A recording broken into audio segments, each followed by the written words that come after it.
The girl in the photograph was 11 years old. Detective Maren Solberg stared at the image on the laptop screen, then looked up at the man sitting across from her.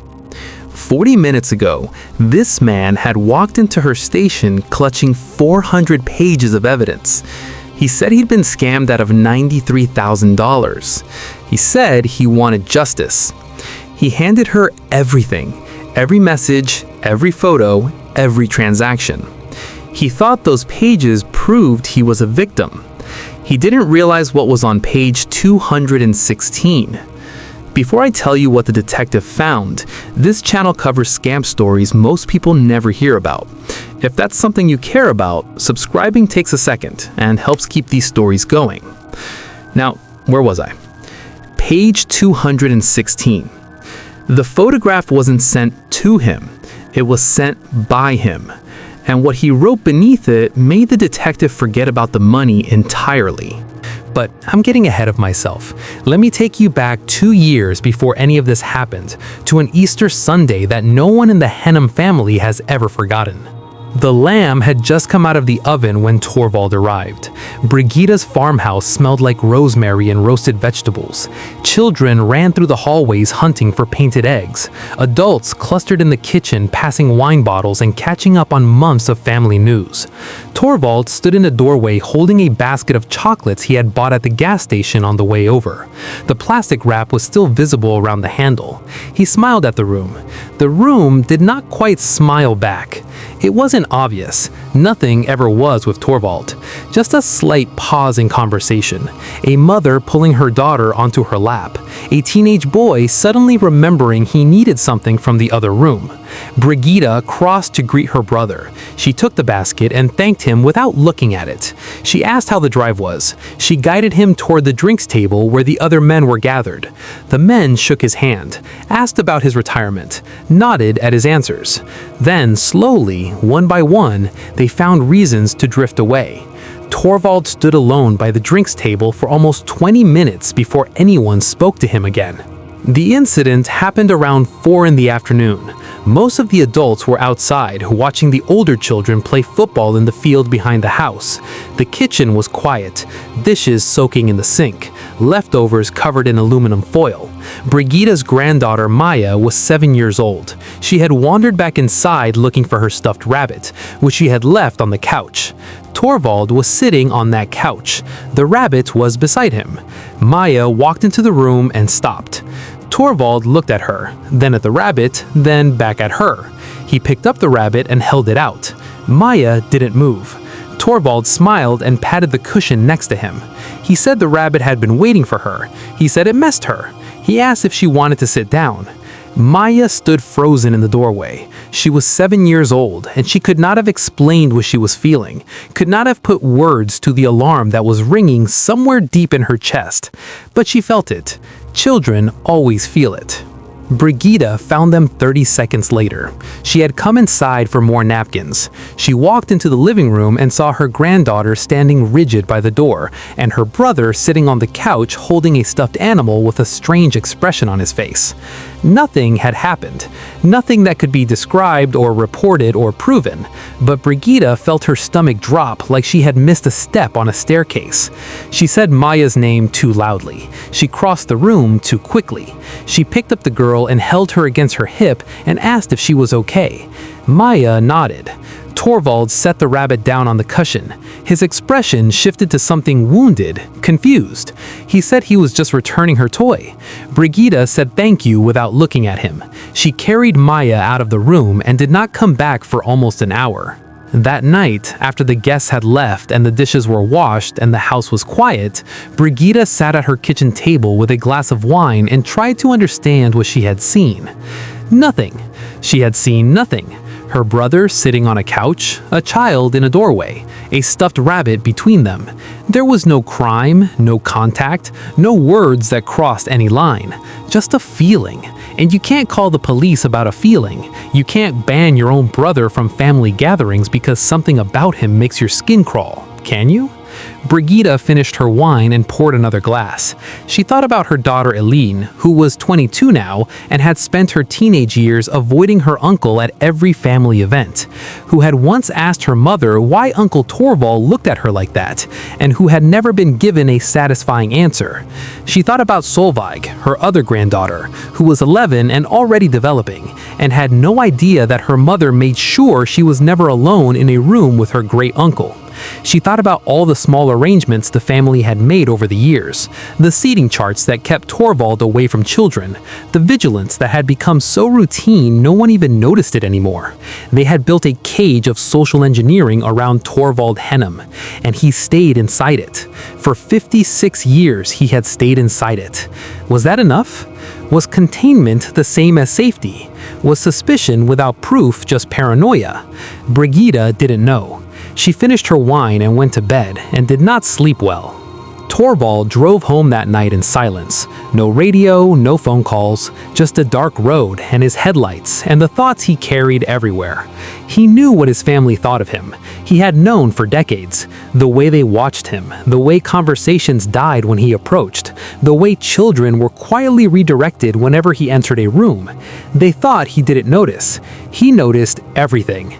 And the worst part, the part that kept him awake at night, was that they weren't entirely wrong. Torvald's apartment was small and neat and colorless, a one-bedroom unit on the third floor of a building that was modern in 1975. Beige walls, brown furniture, a television he rarely watched, a computer he used mostly for emails and news. He lived here for 15 years, since his mother died and he sold the family house and moved somewhere that felt appropriately diminished. He had no friends who visited, no romantic history to speak of, no hobbies that took him outside these walls. He went to work, he came home, he watched the hours pass. And sometimes, late at night, when the building was quiet and the street below was empty, he sat at his computer. He never downloaded anything. He never saved anything. He told himself that made it different, that looking wasn't the same as doing, that the things he kept inside his head couldn't hurt anyone as long as they stayed there. This was the bargain he had made with himself. Control. Containment, the constant management of something he would not name and could not discuss. He had kept this bargain for 30 years. He had never crossed a line. And he told himself, late at night, alone with his screen, that this was enough. That restraint was the same as innocence. It wasn't, but he didn't know that yet. 19 months after that Easter, on a Thursday evening in October, Torvald received a message from someone named Celestine Moreau. He was sitting at his computer reading the news when the notification appeared. A friend request on a social media platform he barely used. A profile picture showing a woman with dark hair and a warm smile. He clicked on the profile. Celestine Moreau, 34 years old, American, currently living in Lyon, France, worked as a content creator. Her photos showed her on beaches and cafes, at art museums, always alone, always smiling, always looking directly at the camera with an expression that seemed to see through the screen. Torvald stared at the profile for a long time. He knew he should ignore it. Random friend requests from attractive women were almost always scams or bots. He'd read the articles, he knew the patterns, but something about this one felt different. Her profile seemed real, detailed, full of posts about her daily life, her thoughts on movies, her struggles with loneliness. Loneliness. She wrote about loneliness the way Torvald felt it. He accepted the request. The first message came 10 minutes later. She apologized for reaching out randomly. She said she had found his profile through a mutual interest group for people who collected vintage postcards. She said she noticed he was from Norway and she had always wanted to visit. She said it was as beautiful as the photographs. Torvald read the message 3 times. Then he typed a response, carefully, slowly, editing each sentence before he sent it. He said yes, Norway was beautiful. He said the fjords were even more impressive in person. He said she should visit someday. She responded within minutes. She said she would love to visit. She said she was tired of France, tired of her life there, tired of feeling like she was just going through the motions every day. She said she was looking for something real. Torvald felt something shift in his chest, something he hadn't felt in a long time. Over the next 3 weeks, they messaged constantly. Celestine asked about his life, his work, his interests. She remembered details from previous conversations and brought them up days later. She sent voice messages, short clips of her speaking directly to him, her accent mixed of French and American, her voice warm and husky. She said she felt a connection with him. She said she had never felt this way about someone she had met online before. She said it sounded crazy, but she thought they were meant to find each other. Torvald played her voice messages over and over. He started checking his phone every few minutes at work. He started waking up early to see if she had sent anything while he slept. He started smiling at nothing, caught in memories of their conversations. His coworker Nils noticed. They worked at the post office together, had worked together for almost 15 years, and Nils had never seen Torvald smile this much. One morning in the break room, Nils asked if something good had happened. Torvald hesitated. He wanted to tell someone. He wanted to say her name out loud, to make her real by sharing her with another person. But something held him back. Maybe he knew on some level that it would sound foolish, a 57-year-old postal worker falling for a beautiful woman he had never met. He told Nils it was nothing, just a good night's sleep. Nils didn't press. Torvald went back to sorting mail with Celestine's voice echoing in his mind. The revelation came 4 weeks into their correspondence. Celestine said she had something to confess, something she had been afraid to tell him because she didn't want him to judge her. Torvald told her she could tell him anything. She said she worked in the adult entertainment industry. She said she had done things on camera that she wasn't proud of, that she had started when she was young and desperate and didn't know any other way to survive, that she had been trying to leave the industry for years but kept getting pulled back in. She said she had never told anyone she was talking to romantically before because they always disappeared when they found out. She asked if he was still there. Torvald stared at the message for almost 5 minutes. His first reaction was not disgust. His first reaction was excitement, because a woman like that, a woman who had done those things, she wouldn't judge him. She would understand impulses that other people considered shameful. She would accept parts of him that he had spent his whole life hiding. He typed back that he didn't judge her, that everyone had a past, that what mattered was who she was now and who she wanted to become. She sent a voice message in response. She was crying. She said he was the first person who had ever accepted her completely. She said she thought she was falling in love with him. That night, Torvald couldn't sleep. He lay in his bed staring at the ceiling, thinking about Celestine, thinking about the future, thinking about things he had never allowed himself to imagine. A relationship, a partnership, someone who knew his secrets and didn't run away. For the first time in 57 years, he felt something like hope. The first request for money came 2 weeks later. Celestine explained that the platform she used for her content was having technical issues, something about payment processing. Her funds were frozen and she couldn't access any of her money. She needed $300 to cover her phone bill. She says she was embarrassed to ask. She said she would pay him back as soon as the platform issue was resolved. Torvald sent the money within an hour. She responded with a video, her face tearful with gratitude, her voice thick with emotion. She said no one had ever been so kind to her. She said she didn't deserve him. Torvald watched the video 5 times. The second request came a week later, $800. Her car had broken down and she needed it for work. He sent it. The third request came 3 days after that, $2,000.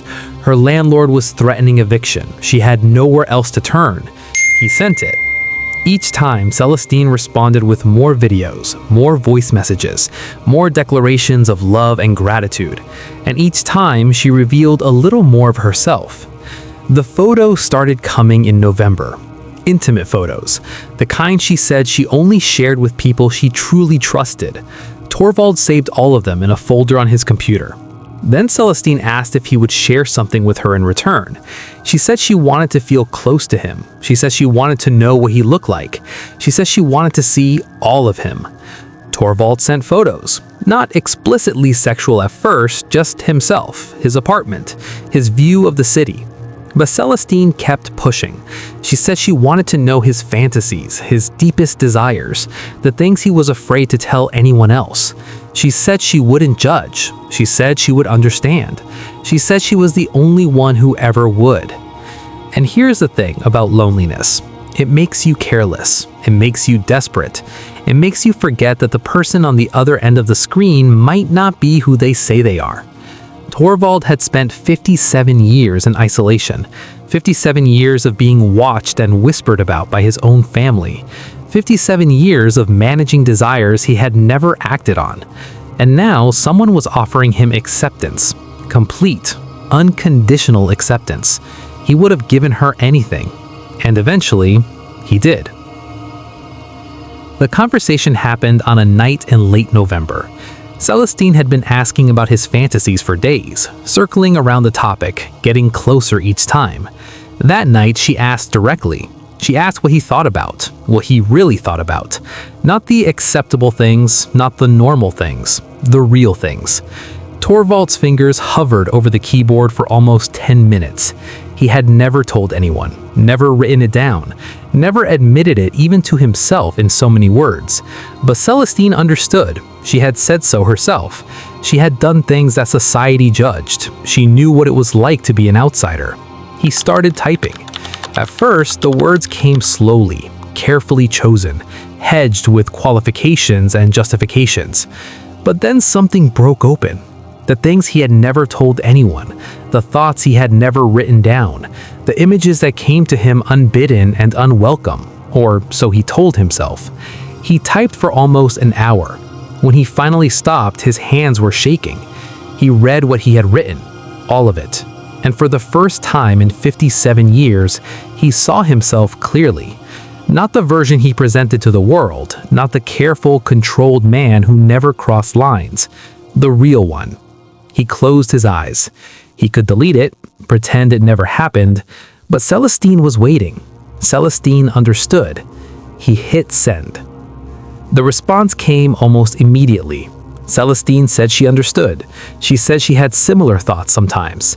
She said society doesn't understand people like them. She said they had found each other for a reason.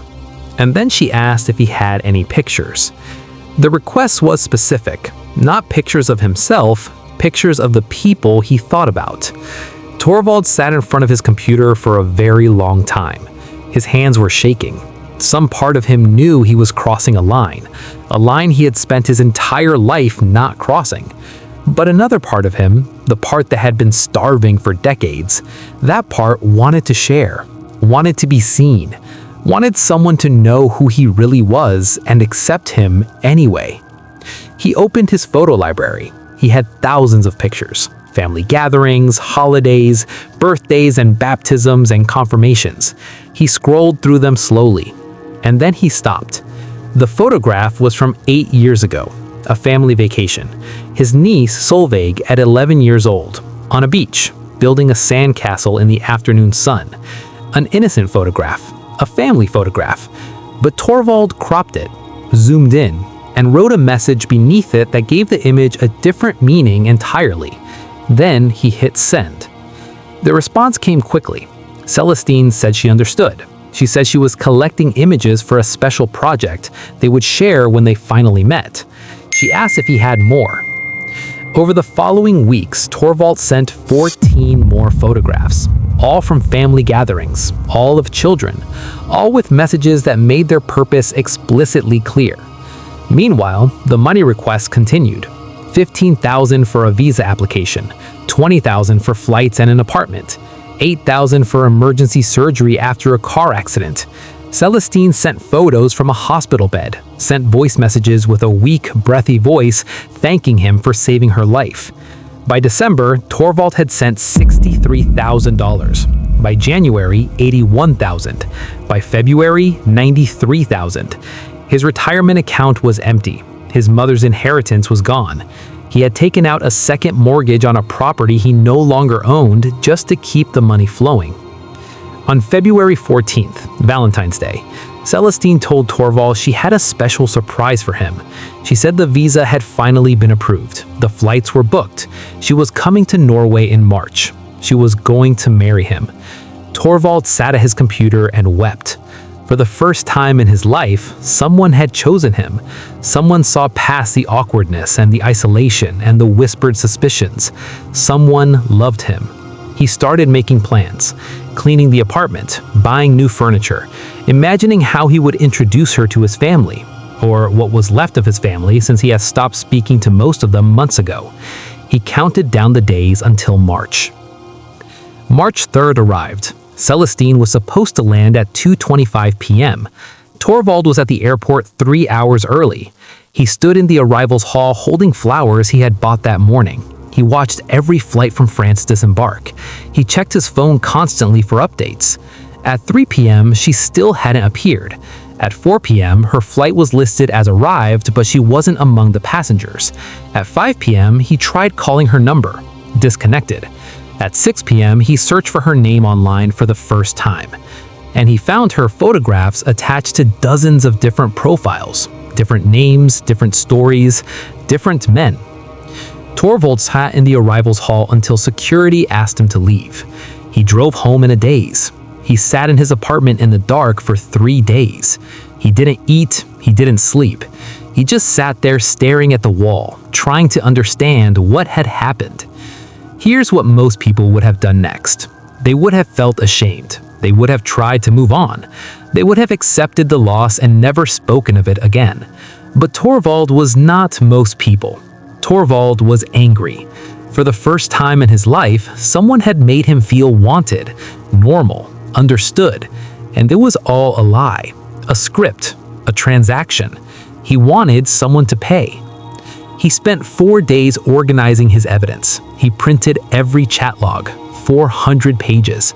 He documented every transaction. He screenshotted every profile and photo. He put it all in a manila folder, and on a Tuesday morning in March, he drove to the police station. Before he went inside, he sat in his car for almost an hour. He was not nervous about reporting the scam. He was nervous about something else. The folder on his lap contained everything. Every message, every confession, every photograph he had sent. He had organized the printouts in chronological order, but he had not removed anything. Some part of him knew he should. Some part of him knew that the messages around page 200 could be problematic, that the photographs could raise questions. But another part of him, the part that had lived in denial for 57 years, that part believed he could control the narrative, could focus the investigation on the money, could keep the detectives from reading too closely. He had talked his way out of suspicion his whole life. Why would this be any different? He looked at himself in the rearview mirror. He practiced looking victimized. He practiced looking naive. He said the words out loud. I was scammed. I trusted her. She took everything from me. He did not practice explaining the photographs. He told himself it wouldn't come to that. The police station was quiet that morning. A few officers at dusks, a woman filing a noise complaint, a teenager waiting for his parents to pick him up. Torvald approached the front desk and said he wanted to report a fraud. The officer directed him to interview room 3 and said a detective would be with him shortly. Detective Maren Solberg was 43 years old and had worked fraud cases for 11 years. She had seen every variation of the romance scam. The military imposters, the oil rig workers, the cryptocurrency investors, the stranded travelers, the adult performers. She knew the patterns. She knew the psychology. She knew that victims often felt too ashamed to come forward, and she prided herself on creating a safe space for them to tell their stories. When Torvald sat down across from her, she saw what she expected to see. A man in his late 50s, embarrassed, nervous, clutching a folder like it contained his last hope. She told him to take his time. She said there was no judgment here. She said this happened to thousands of people every year. Torvald nodded, and then he started talking. He told her about Celestine, about the months of conversation, about the way she had made him feel seen and understood for the first time in his life. He told her about the money, the small requests that became larger requests, the emergencies that never seemed to end. He told her about the visa applications and the surgery and the flight that never arrived. He told her about standing in the airport with flowers, waiting for someone who didn't exist. Detective Solberg took notes. She nodded sympathetically. She asked clarifying questions. And then she asked if he had saved any of the messages. Torvald hesitated, just for a moment, just long enough for Detective Solberg to notice. Then he slid the folder across the table. He said he had saved everything. Detective Solberg opened the folder. 400 pages. She flipped through the first few pages. Standard romance scam material. She had seen it all before. She thanked him for being so thorough. She said she would review the materials and follow up within a week. She said these cases were difficult but not impossible. Torvald stood, shook her hand, walked out of the station. He felt lighter than he had in months. He thought the worst was over. That night, Detective Solberg took the folder home. She sat at her kitchen table with a glass of wine and started reading. Page 1 through 50, standard. Page 50 through 100, the relationship deepening, normal for this type of scam. Page 100 through 150, money requests, familiar pattern. Page 150 through 200, content becoming more explicit, adult material exchanged. She had seen this before too. Romance scam victims often shared intimate content. She kept reading. Page 200 through 250. The tone was shifting now. The requests from Celestine were becoming more specific, more probing, more directed at something beneath the surface. Page 250 through 300. Detective Solberg slowed down. The messages from Torvald were changing. He was describing things, confessing things. The language was becoming more detailed, more focused on specific subjects. She turned the page. Page 312. The photograph was of a young girl on a beach. Detective Solberg looked at it for a long moment. Then she looked at the message beneath it. She read it once. She read it again. She had been a fraud detective for 11 years. She had sat across from victims who had lost everything, their savings, their homes, their dignity. She had developed what she thought was an unshakable professional distance. But this message, she set down her glass of wine. She closed the folder. She sat very still in her kitchen, listening to the refrigerator hum. Then she picked up her phone and called her supervisor at home. It was 11:30 at night. When he answered, she didn't apologize for the late hour. She just said, "We have a problem, a different kind of problem." By midnight, a warrant was being drafted. By 2 a.m., a forensic team was being assembled. By 6 a.m., they were on their way to Torvald's apartment. Torvald woke to the sound of knocking, loud, insistent, the kind of knock that doesn't stop. He pulled on a robe and shuffled to the door, still half asleep, expecting a neighbor with a complaint or a delivery he had forgotten about. He opened the door. Detective Solberg stood in the hallway flanked by 4 uniformed officers and 2 people in forensic windbreakers. Torvald blinked at them. His very first thought was that they had found Celestine, that they had tracked her down, that they were here to tell him his money was being recovered. He actually smiled. Detective Solberg did not smile back. She held up a piece of paper and told him they had a warrant to search his residence and seize all electronic devices. Torvald's smile faded. He asked what this was about. He said he was the victim here. He said there must be a mistake. The search took 4 hours. They took his computer, his phone, his tablet, external hard drives he had forgot he owned, boxes of old CDs from the closet. They photographed everything, cataloged everything, bagged and labeled everything. Torvald sat in his living room with an officer watching him. He was not arrested, not yet, but he was not free to leave either. At noon, they asked him to come to the station for additional questions. He agreed. Of course he agreed. He was cooperating. He was the victim. He had nothing to hide. The denial was still intact. The interview room was the same one he had sat in the day before, but the atmosphere was different. Detective Solberg sat across from him with the folder of chat logs between them. A second detective stood by the door. She asked if he wanted a lawyer. Torvald said he didn't need a lawyer. He hadn't done anything wrong. Detective Solberg opened the folder to a specific page and slid it across the table. She pointed to the photograph. She asked who the girl was. The color drained from Torvald's face. He stared at the image for a long moment. His niece, Solveig, 8 years ago, on a beach. He said, and his voice was barely audible, he said it was his sister's granddaughter. Detective Solberg asked why he had sent this photo to someone he met online. Torvald didn't answer.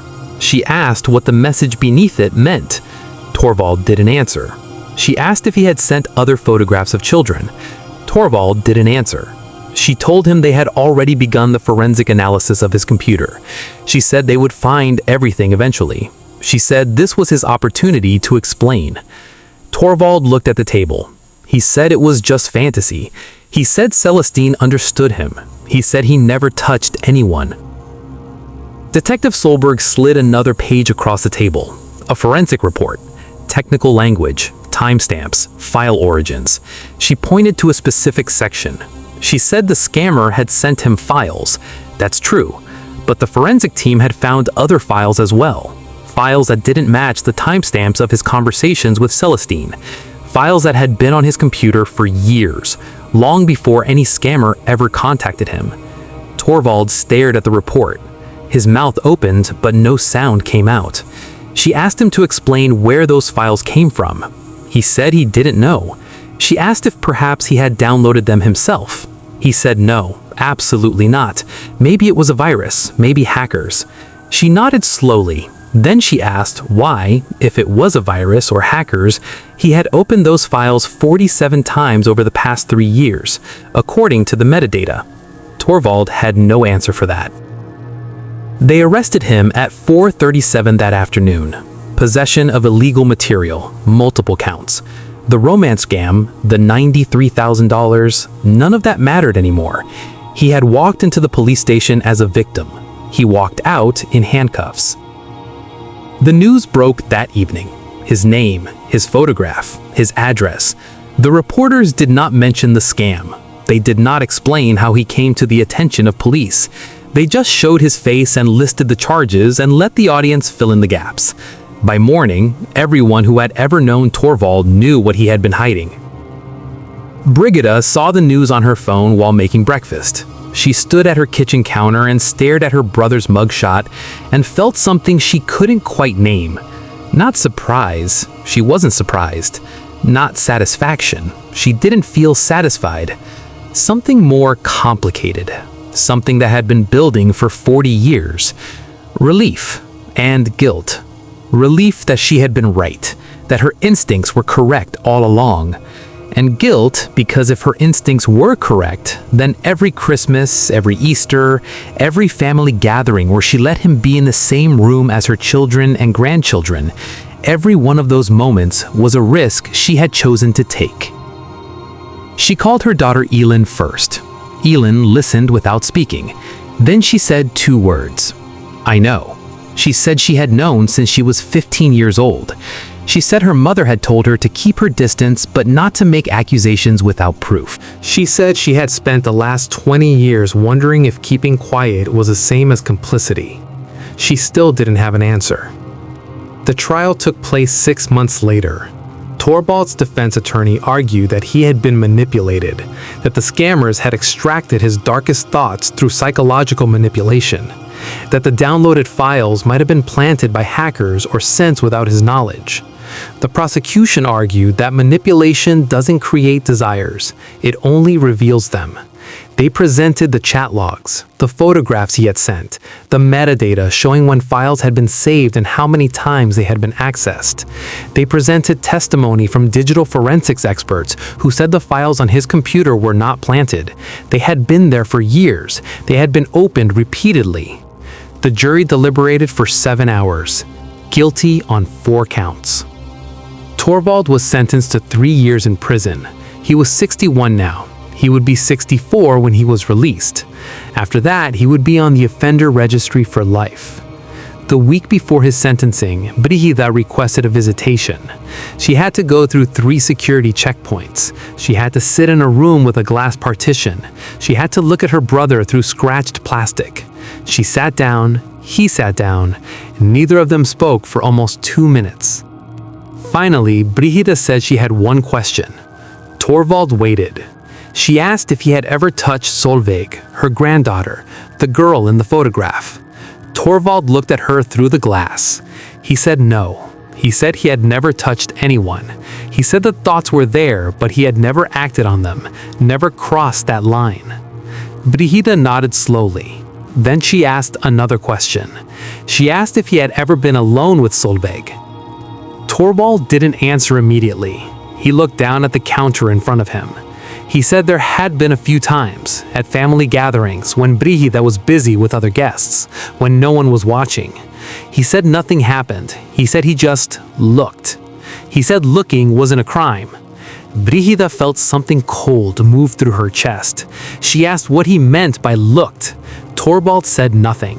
She asked again, louder this time, "What do you mean you looked?" Torvald raised his eyes. He said she knew what he meant. He said she had always known. He said that's why she kept children away from him. That's why she never left him alone with anyone. That's why she watched him at every family gathering for 40 years. He says she knew who he was. She had always known, and she let him come to Christmas anyway. Brigida stood up. Her hands were trembling. She pressed her palm against the glass, and she said, "I knew. I always knew. And I let you come anyway. That's something I have to live with for the rest of my life." Then she turned and walked out. She did not look back. 3 weeks later, Solveig learned what had happened. She was 19 now, home from university for the weekend. Her mother, Elin, sat her down in the kitchen and told her that before the trial transcripts became public, she needed to hear it from family. Elin didn't show her the photograph. Solveig didn't need to see it. She told her daughter that among the evidence, among the messages her uncle had sent to a stranger online, there were family photos. Photos from gatherings, from holidays. Solveig was quiet for a long time. Then she said something that Elin would never forget. She said, "I knew." She said she remembered that day at the beach. She was 11, building a sandcastle, happy and sunburned and completely unaware. But she remembered her uncle was there. She remembered the way he watched her. She remembered a feeling she could never name, a discomfort in her stomach that made her want to move away, to cover herself, to be somewhere else. She said she had spent years telling herself she was being paranoid, that she was imagining things, that he was just awkward like everyone said. She said she felt guilty for thinking badly of him when she had no proof. Now she had proof, and she wished she didn't. Elin held her daughter for a long time, and later that night, she called her mother. She asked why they had never done anything, why they had let him keep coming to family gatherings, why they had never confronted him or reported their suspicions. Brigida said she didn't have a good answer. She said they didn't have proof. She said you can't accuse someone based on a feeling. Elin said, maybe you can't accuse them, but you don't have to keep inviting them to Christmas. The phone line was silent for a long time. Then Brigida said she was sorry. She said she would carry that failure for the rest of her life. She hoped someday Solveig could forgive her. Elin says she didn't know if forgiveness was the right word. She said some things you just have to live with. Torvald served 26 months before being released on parole. He was placed in supervised housing in a small town 300 kilometers from anyone who knew him. He had to check in with a parole officer every 2 weeks. He couldn't use the internet without supervision. He couldn't live within a certain distance of schools or playgrounds. He got a job as a night janitor at a warehouse. He rented a room above a hardware store. He didn't speak to anyone from his old life. They had all changed their phone numbers anyway. I want to tell you about one night, 4 months after his release. Torvald was sitting in his room above the hardware store. It was almost midnight. The street below was empty. He had a basic phone, no internet, just calls and texts. He scrolled through his contacts. Most of them were disconnected now. Numbers that went nowhere, names that became ghosts. But there was one contact he never deleted. It said Celestine with a heart emoji. He knew she wasn't real. He knew it was all a script, a program, probably a team of people in a call center somewhere running the same con on dozens of lonely men at the same time. But sometimes, late at night, he opened that empty conversation thread and just stared at it. Because even though it was fake, even though every word was a lie, it was still the only time in his life that someone accepted him completely. And I think that's what haunts me most about this story. Not the arrest, not the prison, not the files on his computer. The fact that the only person who ever made him feel normal was a person who didn't exist, and she only accepted him because acceptance was a tool, a way to extract money, a way to extract secrets, a way to expose what was hiding beneath the surface. The scammer didn't create Torvald's desires. They didn't plant those files on his computer. They didn't write those messages for him. All they did was create a space where he felt safe enough to reveal who he really was. And once he revealed it, there was no taking it back.